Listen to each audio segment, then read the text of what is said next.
My name is Miller Files. I am a homicide detective. And before this story had a killer's name, before it became a headline, before it turned into one of the longest manhunts in American history, it was simply a list of women who never came home. In the early 1980s, King County, Washington, was not prepared for what was unfolding beneath its bridges and tree lines. The region was growing fast. New highways, new factories, new faces arriving every month on the surface. It was progress.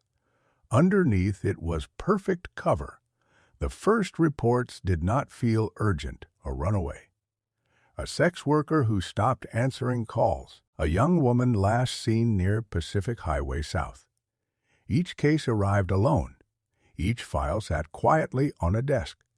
I have learned something in this job. Crimes do not announce themselves. They whisper, and when the victims live on the margins, society rarely listens closely. Then the bodies started to appear. One in the woods, another near the river, another farther south, barely recognizable. The water and soil had done what time always does. They erased details. They erased faces. They erased urgency. By the time the pattern became impossible to ignore, the killer had already learned how to disappear in plain sight. The press called him the Green River Killer because they needed a name. Law enforcement needed something else. A face, a method, a mistake. But at the beginning, there was only confusion. Different locations, different stages of decomposition. No consistent murder scene, no witnesses willing to speak. And victims whose lives, if we are being honest, did not trigger alarms the way others would have. Many of the women were involved in sex work. Some were teenagers who had already fallen through every crack the system had to offer. When they vanished, there were no press conferences, no national alerts, no 24-hour news cycle. They simply vanished. When the first task force was assembled, the assumption was simple. This was a predator, someone violent, someone impulsive, someone who would escalate fast and get sloppy. That assumption was wrong. This killer was methodical. He hunted where police presence was thin. He chose victims who would get into his vehicle willingly because survival often forced them to trust strangers. He killed quickly, quietly, and without spectacle. There was no rage at the scene, no message, no signature obvious enough to latch onto. For investigators, this was a nightmare. Evidence degraded rapidly. Rain washed away trace materials. Wildlife disturbed remains. Time turned biological clues into silence. Even when semen samples were recovered, the technology of the era could not yet turn them into names. DNA existed as a concept, not a weapon, and while investigators worked through the limitations of science, the killer worked through routine. He blended into traffic, into factory shifts, into grocery lines. He learned. Years later, after the arrest, detectives would say the same thing again and again. He was not brilliant. He was patient. One name surfaced early and then faded back into the background. Gary Ridgway, a local truck painter, a man with a wife, a man who lived an unremarkable life in an unremarkable neighborhood. He spoke to police. He answered questions. He took a polygraph and passed. In that moment, the system exhaled. One less suspect, one less file to carry forward. What no one realized yet was that the killer had just been taught something critical. He could stand in front of law enforcement and walk away. As the months turned into years, the Green River filled with more than water. It filled with absence, with families who stopped waiting for phone calls, with names that turned into photographs taped to refrigerators. The task force expanded. Resources poured in. FBI profilers offered theories. Some believed the killer returned to the bodies. Some believed he kept trophies. Some believed he would eventually confess. None of that stopped the deaths. What stopped progress was not lack of effort. It was the nature of the crime itself. Open-air dumping sites, victims with transient lifestyles, a killer who left almost nothing behind. By the late 1980s, fear had settled into routine. Sex workers altered routes. Some stopped working nights, others disappeared anyway. And the killer kept going. For me, this case is not about how evil one man was. It is about how easily evil can operate when no one is looking directly at it. By the time this investigation would finally reach its turning point, nearly 2 decades would pass. Technologies would evolve. Detectives would retire. Files would yellow. But the river would remember, and so would the evidence. This is not the story of how the Green River Killer was caught. Not yet. This is the story of how he was missed, and that is where every real investigation must begin. And by the time investigators understood they were dealing with a serial killer, the most dangerous phase of the Green River case had already begun. Not because the killer was becoming more violent, but because he was becoming more confident. Confidence is what grows when someone commits the same crime over and over and learns that nothing happens afterward. No arrest, no knock on the door, no shadow following them home. By 1983, the task force had expanded into one of the largest homicide investigations in the country. Detectives worked rotating shifts. Evidence rooms filled with boxes. Maps were taped to walls and covered in colored pins that were supposed to reveal patterns. The problem was that the patterns did not want to stay still. Bodies were found miles apart, some near water, some deep in brush, some close enough to highways that thousands of cars passed them every day without knowing. This was not a killer who needed privacy. This was a killer who understood invisibility. The working theory was simple. He was cruising Pacific Highway South. He was picking up women late at night. He was killing them quickly and discarding their bodies where nature would do the rest.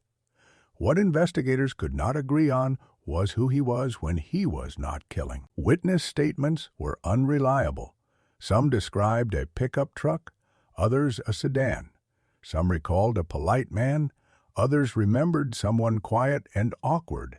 Every description contradicted the last. That confusion fed the profiler's imagination. Maybe he was educated. Maybe he was transient. Maybe he lived alone. Maybe he hated women. Maybe he was religious. Maybe he was none of those things. The truth was much simpler and much harder to accept. He was ordinary. Detectives interviewed hundreds of men, truck drivers, factory workers, construction crews. Anyone whose job put them near the highway at night. One of those men was Gary Ridgway. He did not stand out. That was his advantage.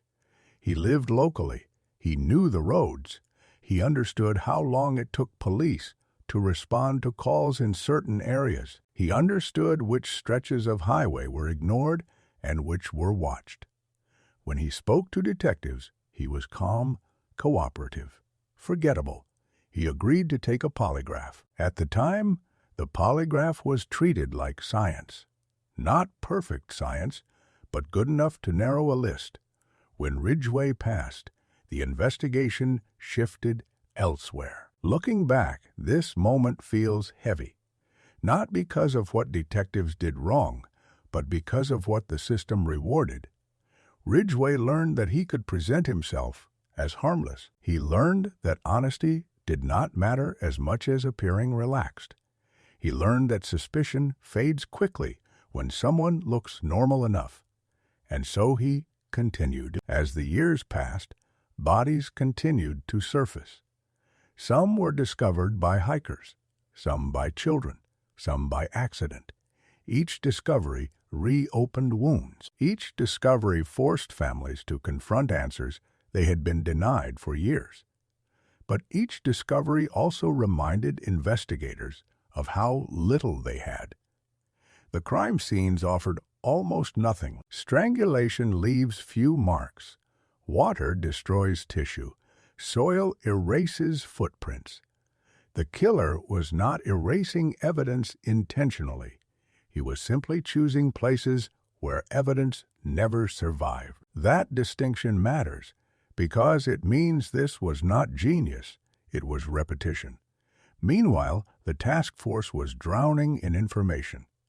Tips poured in from the public psychics called with visions. Letters arrived naming neighbors and coworkers. Nothing held. By the late 1980s, fatigue set in.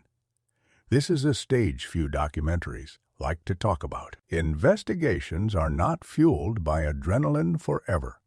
They are fueled by budgets, staffing, and belief. And belief erodes when results do not come. Detectives transferred out. Leads went cold. Evidence sat untouched because there was no technology capable of interpreting it. The killer noticed. After his arrest, Ridgway would later admit something chilling. He paid attention to the news. He listened to police statements. He adjusted his behavior when attention increased.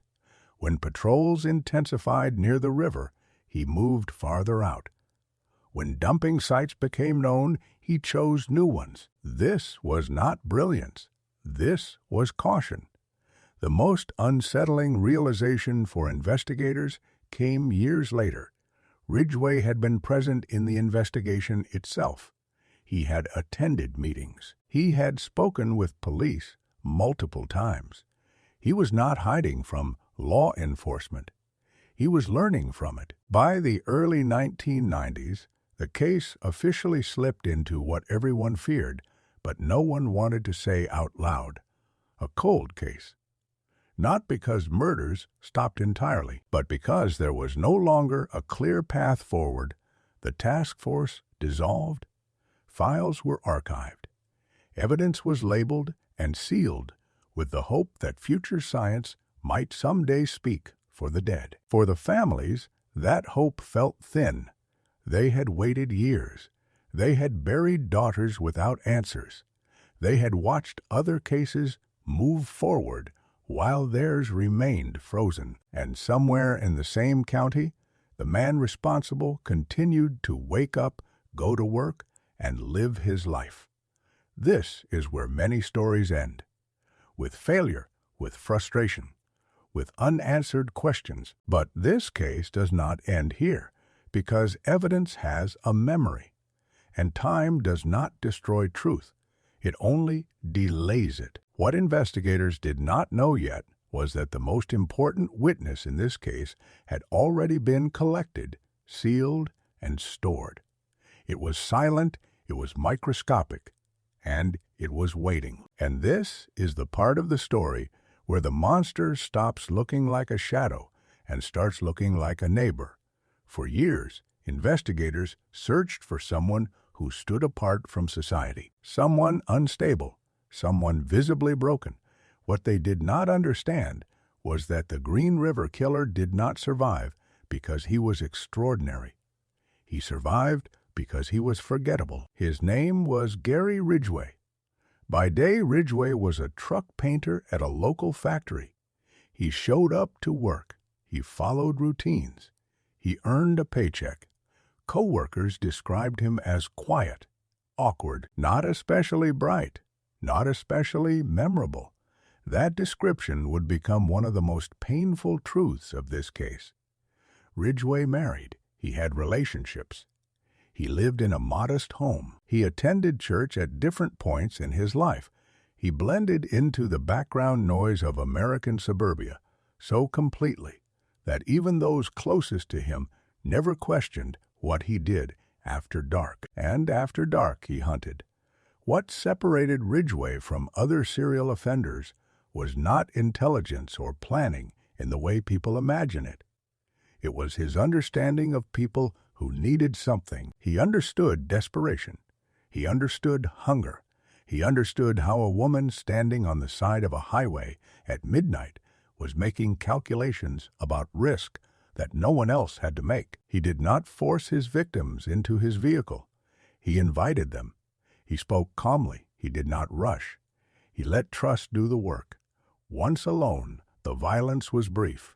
Strangulation, silence, control. There was no ritual for the sake of ritual, no theatrical display. The act itself was the purpose. Afterward, he drove. Sometimes to the river, sometimes to the woods, sometimes to places he had already used before. This detail mattered more than anyone realized at the time. Ridgway was not afraid of returning to dumping sites. He was confident that time and nature would protect him, and they did. Years later, investigators would learn something even more disturbing. Ridgway sometimes revisited the bodies, not to relive the violence, but to check on it, to see if they had been found, to reassure himself that he was still invisible. This was not compulsion in the way movies portray it. This was maintenance. While law enforcement debated theories, Ridgway adjusted behavior. He listened to the news. He followed coverage closely. He paid attention to where police focused their attention. When patrols increased near the Green River, he expanded his range. When public fear peaked, he slowed down. This adaptability kept him alive and free. Perhaps the most haunting element of this phase is how often Ridgway intersected with the investigation itself. He was interviewed more than once. He provided statements. He sat across from detectives and answered questions, and every time he left. There was no dramatic interrogation room breakdown, no slip of the tongue, no moment of panic. He was calm because he believed what the system had already shown him. If he stayed within the boundaries of normal, he would be safe. That belief was reinforced when he passed the polygraph. To understand the damage of that moment, you have to understand how investigators thought at the time. Polygraphs were not absolute truth, but they carried weight. Passing one did not clear someone officially, but it moved them down the list. In Ridgway's mind, it moved him above suspicion. The killings continued. As years passed, some investigators began to sense something deeply wrong. The killer was not escalating. He was not taunting police. He was not seeking attention. He was settling in. Serial offenders often change behavior when they fear capture. Ridgway did not fear capture. He feared disruption. That difference explains why he could stop for periods and then resume without warning. He killed when opportunity aligned. He stopped when risk increased. This was not obsession. This was management. At home, there were no signs, no hidden rooms, no collections, no obvious trophies. The absence of evidence inside his life mirrored the absence of evidence at the crime scenes. Everything about Ridgway was designed to leave no impression. By the mid-1990s, investigators were running out of options. The case had consumed resources. Careers had passed through it. Families had aged waiting for answers, and the man responsible was still driving the same roads, still painting trucks, still living a life so unremarkable that it protected him better than any disguise. This is the point in the story where most people ask the same question. How could this happen? The answer is uncomfortable. Because the system is built to notice disruption, and Ridgway never disrupted anything except lives that society was already trained not to see. What no one knew yet was that the very thing that made him invisible would eventually undo him. Not a confession, not a witness, not a mistake, but a technology that did not care how normal he looked. And that is where this story turns. And every cold case has a moment where time stops working against it. For the Green River investigation, that moment did not arrive with a witness or a confession. It arrived quietly inside evidence lockers that had not been opened in years. By the late 1990s, the case existed mostly on paper, boxes stacked in climate-controlled rooms, labels fading, names that no longer made the news. The task force was gone. The urgency was gone. What remained was hope built entirely on preservation, because some investigators had done one thing right. They saved everything: biological samples, fibers, clothing, items that could not speak when they were collected, but were never thrown away. In homicide work, that decision separates failure from delayed justice. DNA technology had been advancing in the background for years, slowly, methodically, turning science fiction into courtroom evidence. By 2001, it had reached a point where old samples could finally be asked new questions. When technicians reopened the Green River evidence, they were not searching for a miracle.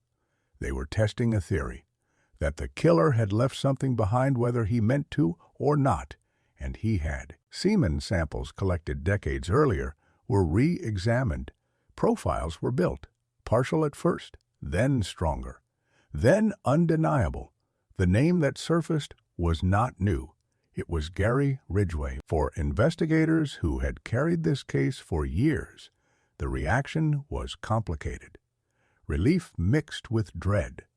The answer had been there all along, and it had been missed. Ridgway was placed under surveillance, quietly, carefully. No press, no leaks, no confrontation until the science was airtight.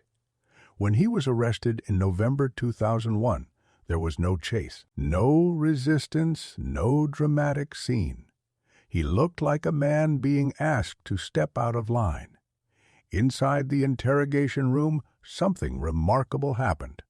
Not a breakdown, not rage, not denial. Acceptance. Once confronted with DNA, Ridgway did not fight. He understood immediately that the system had changed. The invisibility he had relied on was gone. He began to talk. At first, cautiously, then with disturbing clarity, locations, methods, details only the killer could know. Detectives took him to the woods, to the riverbanks, to places that had not been spoken of in years, he pointed. The land gave up more answers. Some of the remains recovered during this phase were tied to missing persons, cases that families had waited decades to close. Others confirmed suspicions that the official victim count had always been too low. Ridgway eventually confessed to 49 murders. Prosecutors believed the true number was higher. In exchange for his cooperation, he avoided the death penalty. He received multiple life sentences without parole. For many families, that bargain was painful, but it came with something they had been denied for too long. Truth. What followed the arrest was not celebration. It was reckoning. Investigators re-examined every decision, every cleared suspect, every assumption. The polygraph, the reliance on profiles, the weight given to normal appearances. The conclusion was uncomfortable but unavoidable. The system had not failed because it lacked effort. It failed because it relied on patterns that did not fit this kind of killer. Ridgway did not match expectations, so he was allowed to exist outside them. DNA changed that. It did not care about demeanor. It did not care about cooperation. It did not care how ordinary someone looked. It spoke for victims who had been silent for decades. This phase of the case redefined cold case investigations across the country. Evidence storage became policy. Retesting became routine. Old files gained new value. The Green River Killer was no longer just a name from the past. He was proof that time favors those who preserve truth. But for me, the most haunting moment came later, when Ridgway described how close he had come to being caught early, how he believed he had beaten the system, how passing the polygraph gave him confidence. He was not bragging, he was stating a fact. The lesson was clear. Technology had finally caught up, but it had taken too long, and that delay cost lives. The story does not end with an arrest. It ends with consequences for the families, for law enforcement, for the way justice understands patience. In the final chapter, we will look at what remains after the killer is named, the damage that cannot be undone, and the truth that every investigator carries forward from this case. Because catching a monster does not erase what it was allowed to do, and this is where the investigation ends, but the consequences do not. When the courtroom doors closed behind Gary Ridgway, the public believed the story was finished. A name had been given to the horror. A sentence had been handed down. The system had finally spoken. But for the families, for the investigators, and for the victims themselves, closure was not a single moment. It was a long, uneven process filled with questions that no verdict could answer. Ridgway sat in court without emotion as the names were read, one by one, each name representing a life that had once existed beyond a case number. Some families listened in silence. Others wept. Others stared at the man who had ended their daughters' lives and felt nothing but exhaustion. Justice, when it arrives decades late, does not feel like victory. It feels like gravity finally catching up. As Ridgway described his crimes, the most unsettling detail was not what he did, but how he described it. There was no anger, no excitement, no sense of drama. The murders were spoken of as tasks events. Moments in a routine life. That tone forced everyone in the room to confront a difficult truth. This was not a monster driven by chaos. This was a man driven by control and absence of consequence. In sentencing, the judge spoke directly to the families. He acknowledged that no number of life sentences could restore what had been taken. The law could only contain the damage, not reverse it. Ridgway was sent to prison for the rest of his natural life. He would never walk free again, but the question lingered. How many could have been saved if the system had moved differently? Investigators revisited the timeline one final time. The early interviews, the polygraph, the cleared suspect list, the moments when Ridgway stood directly in front of law enforcement and walked away. There was no single failure. That was the most difficult realization. There were dozens of small decisions, reasonable decisions, decisions made with the tools and beliefs of their time. And together, they created a blind spot large enough for a killer to live inside for nearly 20 years. The Green River case permanently changed how cold cases were handled in the United States. Evidence retention policies were rewritten. DNA databases expanded. Retesting old samples became standard practice rather than a last resort. This case taught law enforcement a lesson that could not be unlearned. Normal is not innocence. Cooperation is not truth. And time does not forgive mistakes. It only reveals them. For me, the most lasting impact of this case is not Ridgway's face or his crimes. It is the silence that surrounded the victims for so long. Many of the women he killed lived lives that society had already labeled as disposable. When they disappeared, the world did not stop. That silence gave the killer room to operate. If there is a single responsibility investigators carry forward from this case, it is this: every victim matters before the evidence proves it, not after. Today, the Green River flows quietly. People fish along its banks. Children play nearby. Life continues as it always does. But beneath that calm is history. Cold cases are often described as forgotten. That is not accurate. They are remembered imperfectly. They wait in boxes and databases, and evidence lockers for the moment when science or courage or persistence gives them a voice again. This case waited patiently, and when it spoke clearly. As a detective, I do not believe in endings. I believe in records, in memory, in responsibility. The Green River Killer was caught because someone saved evidence instead of discarding it, because technology advanced, because investigators returned to old questions instead of assuming they had already been answered. That is the real ending of this story. Not a man in a cell, but a system forced to confront its own assumptions. My name is Miller Files, and this has been the investigation of the Green River Killer.